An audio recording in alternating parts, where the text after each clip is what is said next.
கபடி என்பது 7 வீரர்கள் கொண்ட 2 அணிகள் விளையாடும் ஒரு குழு விளையாட்டாகும். மற்ற அணியை விட அதிக புள்ளிகளைப் பெறுவதே விளையாட்டின் குறிக்கோள்.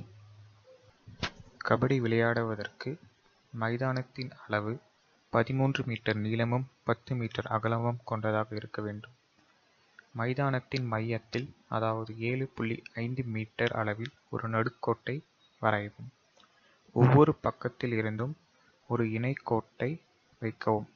இணைக்கோட்டின் அளவு மையப் பகுதியில் இருந்து 3.75 மீட்டர் தொலைவில் இருக்க வேண்டும்.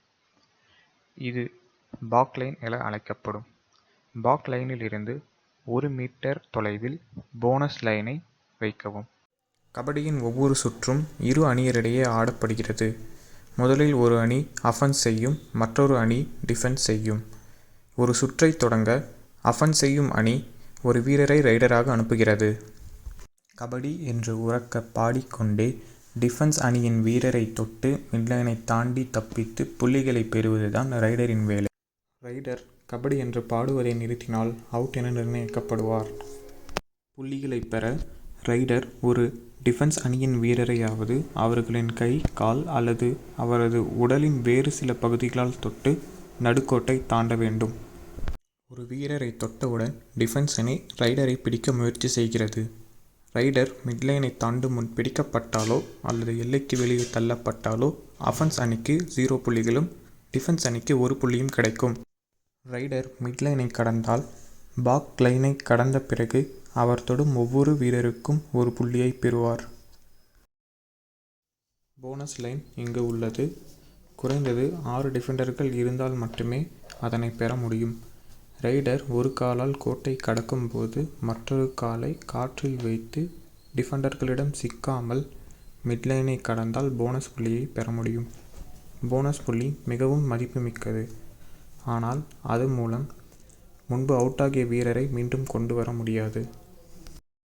டிஃபென்ஸ் அணி ரைடரை பிடிக்கும்போது ரைடர் தப்பித்தால் ரைடரை பிடிக்க முயற்சிக்கும் ஒவ்வொரு வீரரும் தொடப்பட்ட டிஃபெண்டர்ஸாக கருதப்படுவார்கள்.